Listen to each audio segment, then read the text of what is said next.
start with the easy stuff. Give me your background, like what's your profession, what have you done up until like a year ago?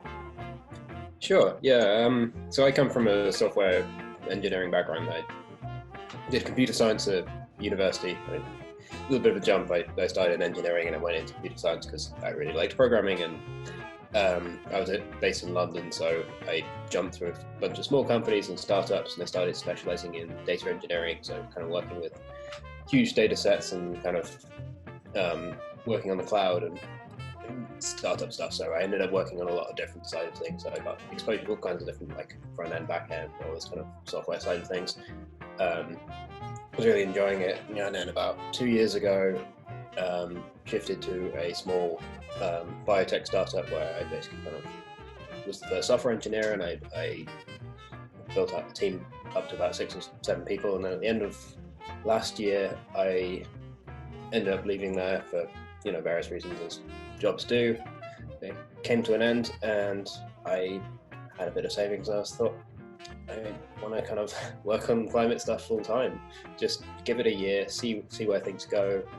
No idea where to start, but I figured, a bit of research and I can figure out some starting places. And then if nothing happens after a year, what's the worst that's happened? I spent a bunch of time reading about climate and figured some stuff out. So this was how long ago? When you say give it a year, how far into that year are you at this point? Conveniently, it was like right on the December, January at the start of 2019. So we're just under 11, about 11 months in. So. Okay, and how's it going? What have you been up to in this year? So, because I know some of your projects, right, and we can go through. But what has this year been like for you? It's been super interesting. It's been hard as well because I've never really kind of done this kind of undirected working for myself kind of thing.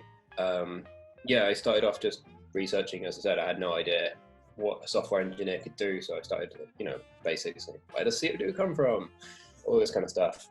I came across a bunch of resources from guides and links and stuff of how individuals can help to activism groups. Came across there's a couple of really good Slack groups particularly for tech focused people that I've joined and kind of helped out with. I started gathering all these resources, and I built a site called Forge the Future, and kind of collected all those links. So I was like, I don't know if this can turn into a thing, but I'll pop it up on the internet, and at least other people can find it. And then started writing a newsletter with all the stuff I found on that. But I still wanted to carry on with kind of research because I kind of wanted to make some sort of sustainable business, essentially, because ideally I didn't want to go back to work. So been just throwing ideas around and kind of bouncing them off all sorts of people. And more recently I've come towards, I think I found something that could work. I mean, it's early days, so it's only been a couple of weeks since I've kind of really come up with this idea, but I'm hopefully going to be building a climate data platform, sort of collecting all of the various open source data sets that are around, kind of building a single kind of unambiguous source, what's the state of the world at the now, and then hopefully kind of working into areas like kind of some forward prediction and kind of where's the planet going to go. And because I think that works quite well in terms of one of the big problems I've had in terms of trying to come up with businesses.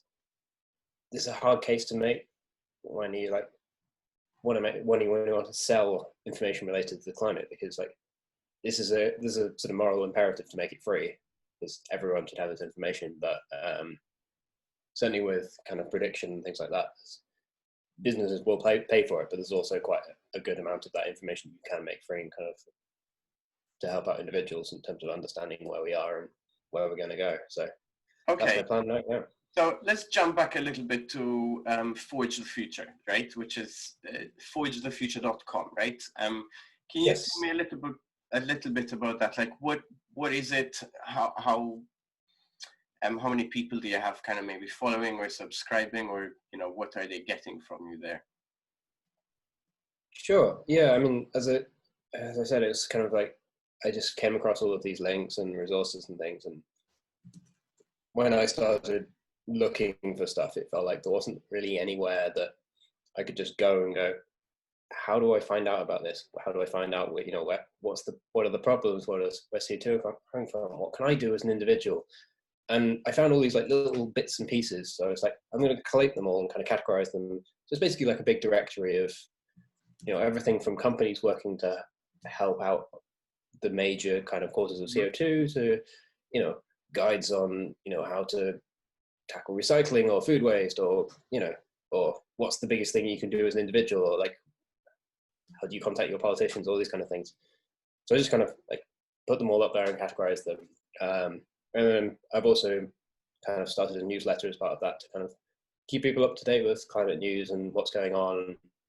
Maybe add a little bit of kind of my own sort of opinions on the climate issues of each week.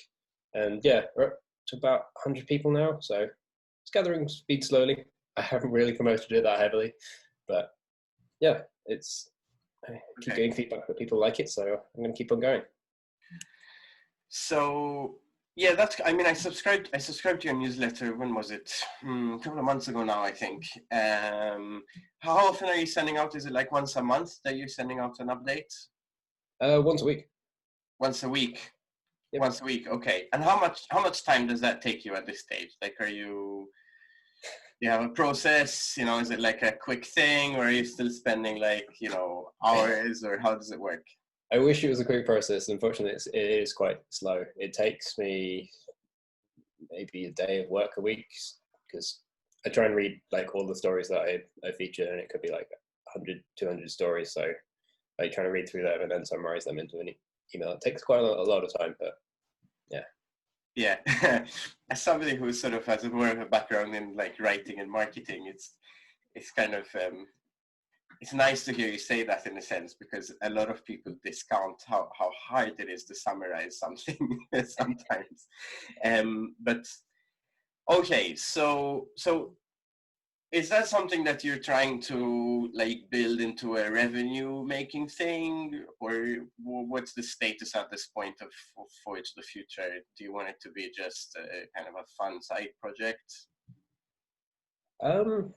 Yeah, I mean, it's sort of back and forth. Like originally I thought maybe if I can make it into a sustainable business, but to be honest, I kind of want to keep certainly all the resources I want to keep free, because I feel that's just a really good resource for everyone. It doesn't cost me anything to run, fortunately. I mean, maybe I might monetize the newsletter at some point. Maybe there's some extra value I can add on top of the kind of weekly newsletters. But I was quite happy having it as a free project. I quite enjoy doing it, and it's sort of got me a lot of interesting conversations with people, and it often kind of sparks up interesting debates between people. And I'm quite happy to just sort of sacrifice that day a week as a kind of, I don't know, giving back to the community in a way. It's like, I'm quite happy to keep it free, basically. So you've got like a month or two of your year left, right? Yes. And of course, I don't know if this was like a hard deadline or just a general kind of like fuzzy time frame, but you mentioned then that in the last couple of weeks you started to focus on this idea of a climate data platform. Yes. Which, as I understand it, is like from what you said, it's sort of like let's say a mission control, a centralized dashboard of where I, as a citizen, basically of the world, can go and see how things are going, right? Yeah. Is that sort of, where are you planning to get the data from? One of the things I discovered when I started looking at this is there's a ton of actual open source data around from all kinds of different sources. A lot of the scientific agencies publish a lot of the data, and it's completely kind of free to do whatever you want with and kind of reuse as long as you attribute it. So like the NOAA, for example, I think they've got something like 100,000 different data sets of all kinds of different aspects of the climate. And it's a similar story for a lot of the different other US government agencies, and there's a lot of European projects. Mm-hmm. And should the project get to the point where it's making revenue, then there's sources like the Met Office who also publish paid feeds for all this data. So there's a ton of data out there, basically. Okay. And just to be blunt, I suppose, but like, what's the point? like I don't mean, I get the point at some level. I would actually like to see what's going on in maybe the way you're describing, but what are you hoping this will do, right? So, as I said, I'm looking at it from like both the business perspective and the kind of like sort of general good perspective. So, in terms of like helping people generally, I just want to give people more information, give them like a single source, because at the moment, you know, you want to figure out what's happening with the temperature. I often find certainly that I end up looking at newspaper headlines and it's like someone says, oh, it's raising 2 degrees or it's raising 1 degree, and it's like, what's actually happening for me where I live, and like, can I just like see it on a map? Is it better or worse than anywhere else in the world? You know, that kind of fairly simple kind of human level information, rather than just being like, here's a newspaper headline, or, you know, a huge data set that I can't make sense of. And on the business level, ultimately the world's going to change quite a lot in the next few decades. We don't know how. It's going to depend on like how much we tackle the climate crisis and how successfully we do so. But the world will change, and that's going to hit a lot of businesses and a lot of governments really hard. And they're kind of scrambling to kind of figure out, you know, what's the impact going to be. And there's not that many people kind of saying, look, this is what's going to happen. This is how this is going to affect your assets, your resources, or in the case of governments, you know, who's going to be affected and where, and how much is it going to cost, and what can they do to help it. So it's kind of answering those questions of, you know, what's going to happen, basically. Okay. So what sort of revenue model are you imagining then, if you are even imagining something at this stage? I mean, I have a little bit of a helping hand in that I've worked for a company that's done a data platform before, not in climate, but so there's a few different ways to make revenue. One is publishing data feeds of stuff as an API for other developers or other companies to kind of consume and build their own products on top of. There's also just kind of data analysis tools, so kind of data visualization, kind of comparing data sets, you know, taking data sets and comparing and kind of finding trends between them that wouldn't necessarily be obvious just because you didn't necessarily have those data sets side by side, and finding good tools that kind of see those patterns. And also ultimately, if it gets that far, sorry, getting coldified. If I get as far as moving into kind of climate risk, that is a kind of potentially a kind of complete product that could be sold to insurers, financial institutions, and places like that, where they just want to be able to go, for this postcode, you know, what's the climate risk? Give me a kind of your overall score for that, and then we don't have to maintain a whole team of people that figure that stuff out for us. Okay, so far we've spoken a lot about like what you're doing and what your plans are, which is sort of like maybe a comparatively easy conversation. But let me change sort of tack a little bit. First of all, you mentioned a couple of minutes ago about, you know, like on a personal level, this data platform.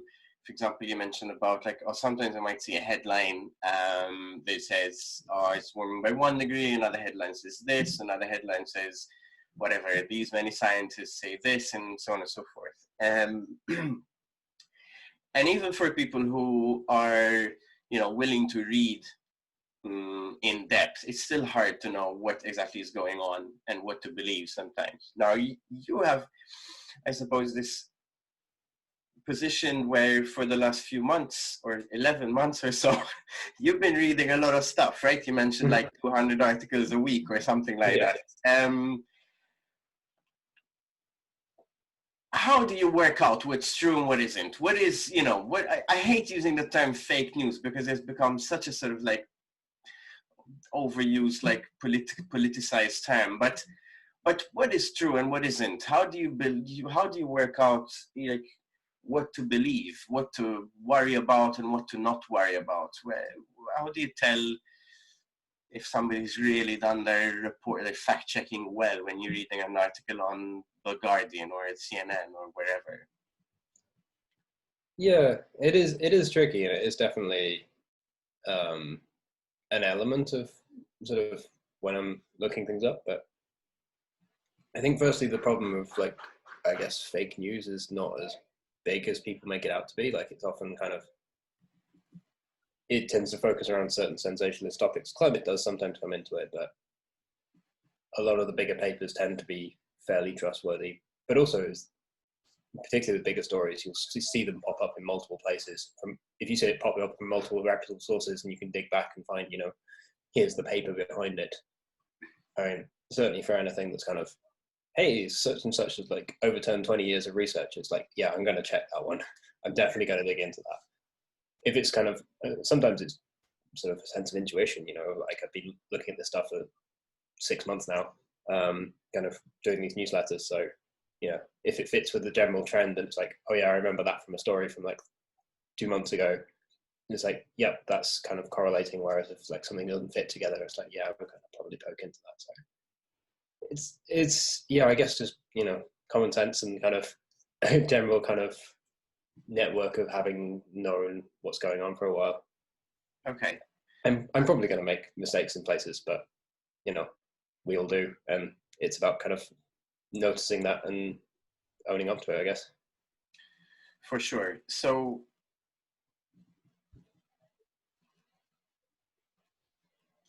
what's your current assessment of the situation, right? I know that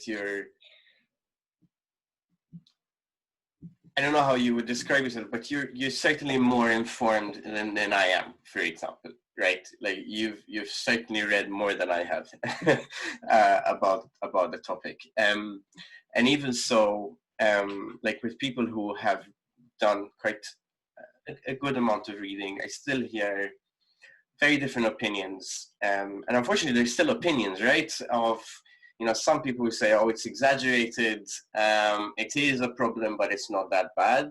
Some people are incredibly worried, and then you've got at the extremes, the sort of Trump denial approach all the way to Extinction Rebellion. Things are collapsing. We need to, everything needs to stop. But, if you imagine that to be a spectrum of some sort, where are you? I don't know. I think I've kind of, I've migrated into different areas as I've learned things. I mean, certainly when I sort of started this year of research, I was pretty worried, as particularly headlines always tend to focus on the bad news. Bad news is always, bad news spreads fastest. So you see the worst things. You see, X 100 million people are going to be migrating by 2050 if we don't do anything, and this kind of stuff. But I think I don't know. I still feel like it's going to be very bad, potentially.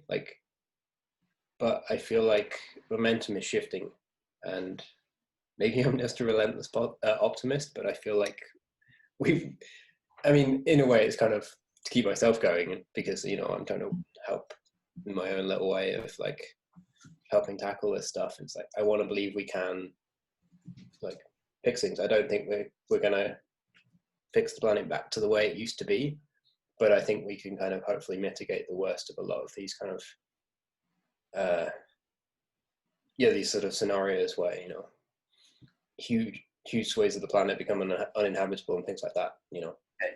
And when you say momentum is shifting, what do you mean? What are you seeing? It's sort of all aspects.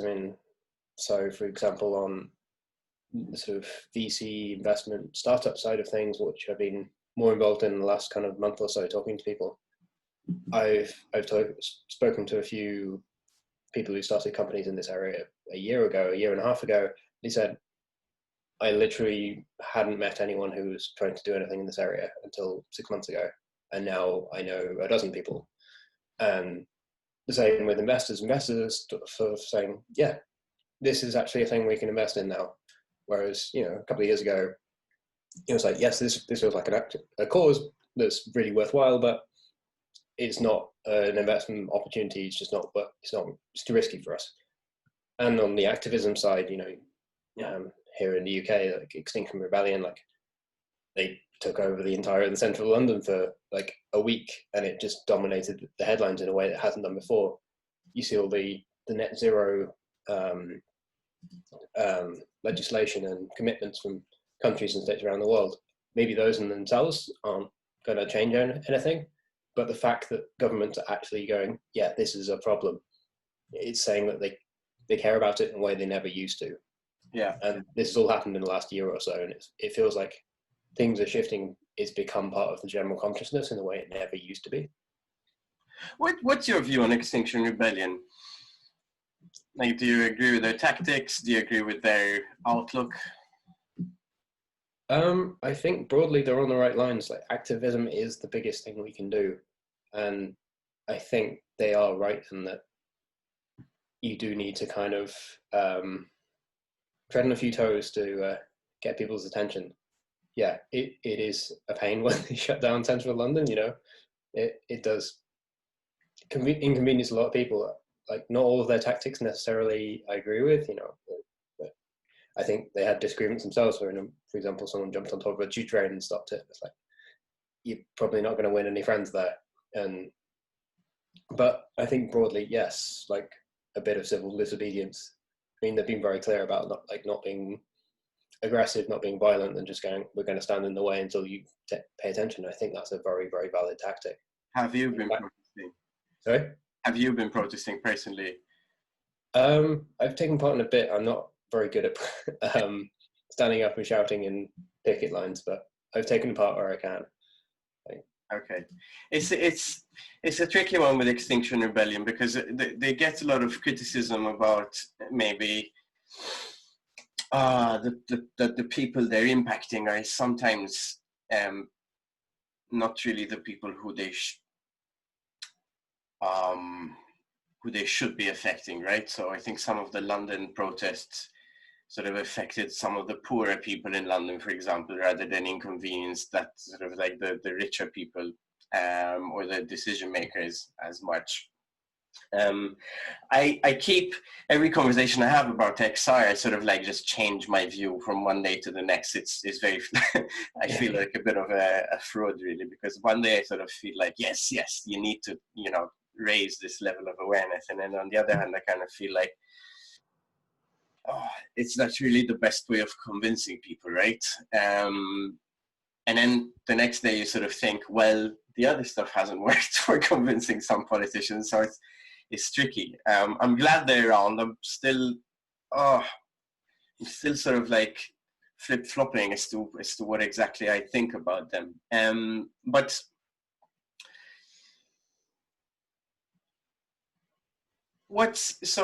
you said like activism is one of the best things you can do, right? And I agree with you on that. At an individual level, right? I mean, not that we shouldn't do stuff like recycling, for example, but really when you get onto it, like if you start recycling your stuff a bit better than you currently do now, you're not really making a dent in anything. Well, you make a dent in maybe your mindset, right? But an important change there. But so activism is a thing where at least you're joining up with other people to kind of like get the message across. What can software companies do? Or I say software companies because that's sort of like, you're a software engineer. My background is, it really could be any company. But in our industry, right, and you live in London, right, so you meet a lot more people than I do, perhaps. Should a software company be activistic about this stuff? Is there a way of a company? Have you met any companies or founders who are sort of gaining any value from being an activist as a company around this topic? I don't know if I've met any founders, but I have seen more and more people in tech companies starting to be active about this stuff. And I think it can make a big difference because, on the face of it, software doesn't really seem like it affects anything. It's like, it's on the internet, it's invisible, there's no climate cost. But increasingly, the more studies that people do, the overhead of the internet and software that we use every day is actually really high. And a lot of the big, Microsoft and Google, they greenwash a lot. They say, yeah, you know, we're carbon neutral in terms of our energy consumption, and yet they're still helping the oil and gas companies. And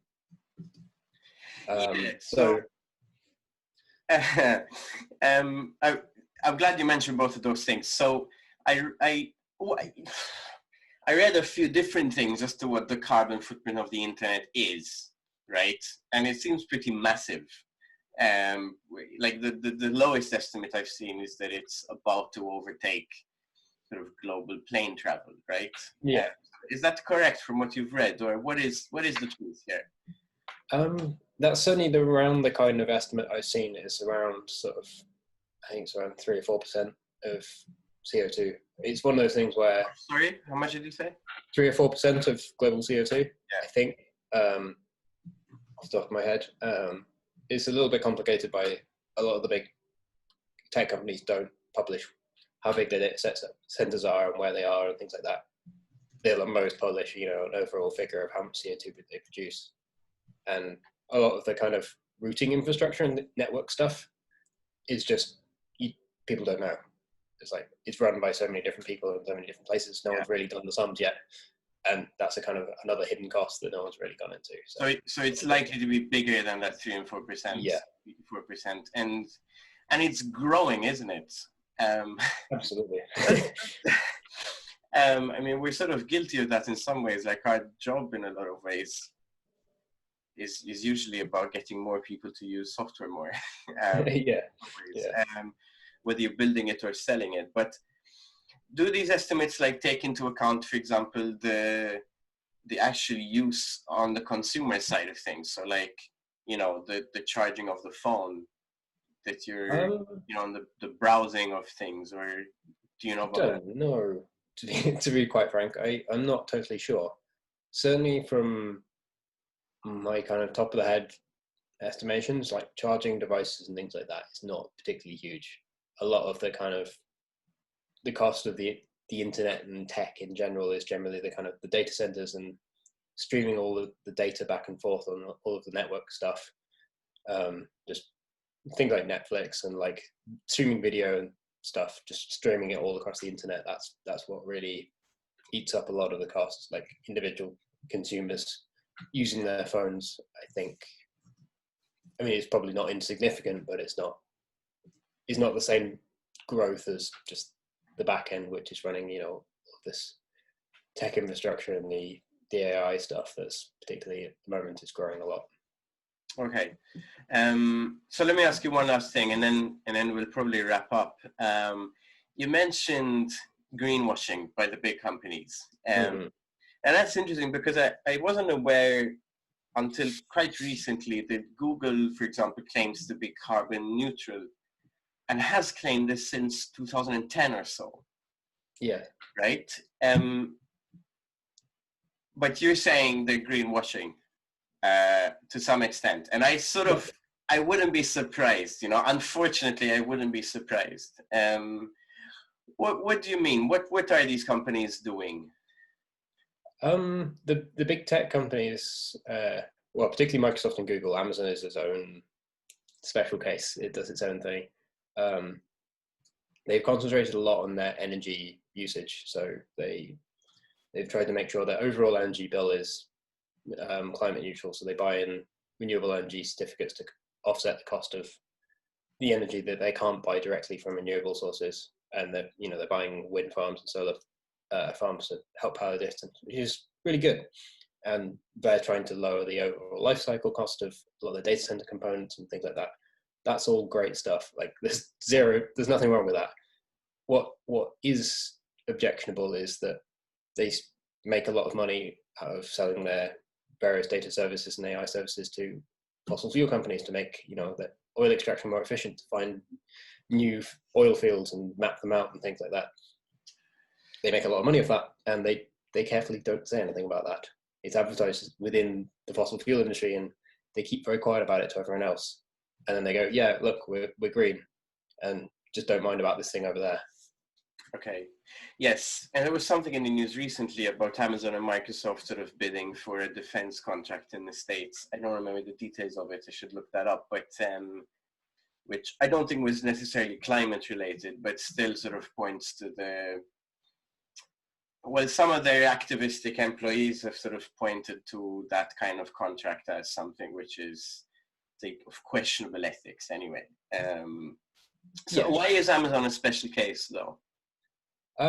Amazon is not just a tech company. Obviously they have AWS, which you probably know a bit more from the tech side of things in terms of, the service and all of that side of things, but they're also a delivery company and they have an enormous footprint from that. Like they run basically their own logistics system and they run all their own vans, and their big push has been basically lower the cost as much as possible, make it much more efficient for the consumer to get stuff as quickly as possible.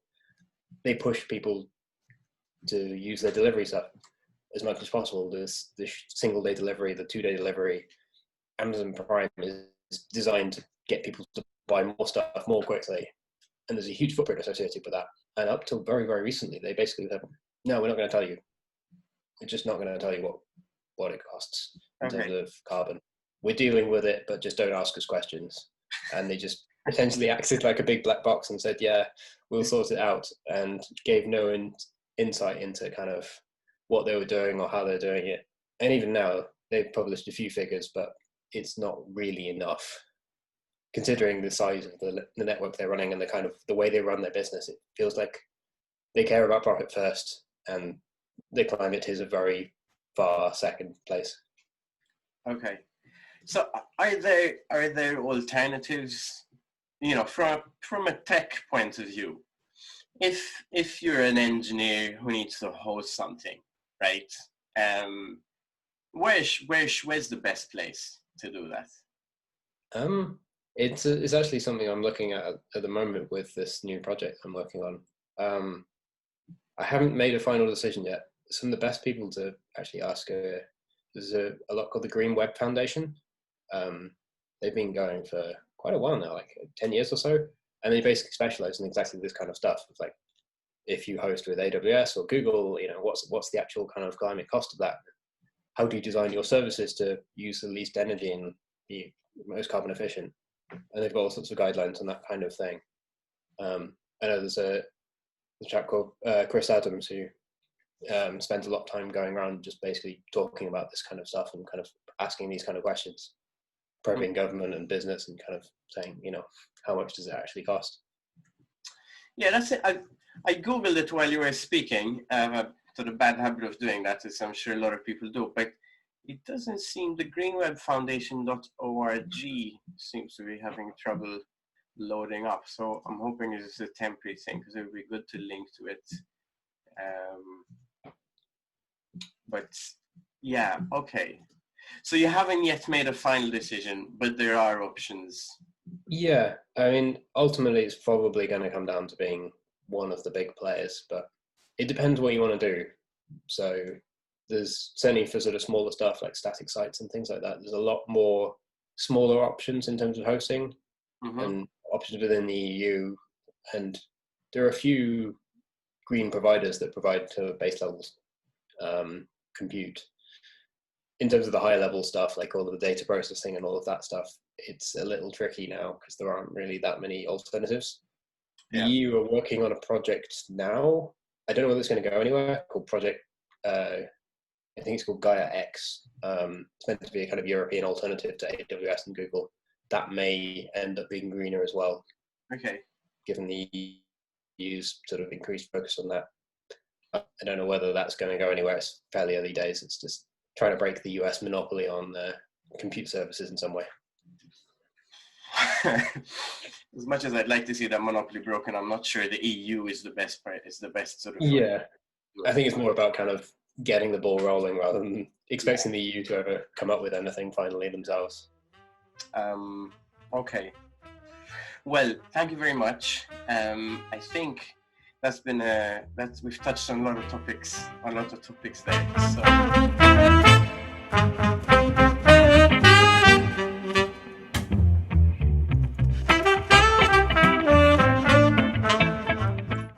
hello, me again. Thank you for listening to the episode. I hope that was as interesting and useful for you as it was for me. As always, I encourage you to visit our website, fatalair.blog, to subscribe to our mailing list and find other ways to contribute and help us support the project. Thank you very much. I'll see you next time.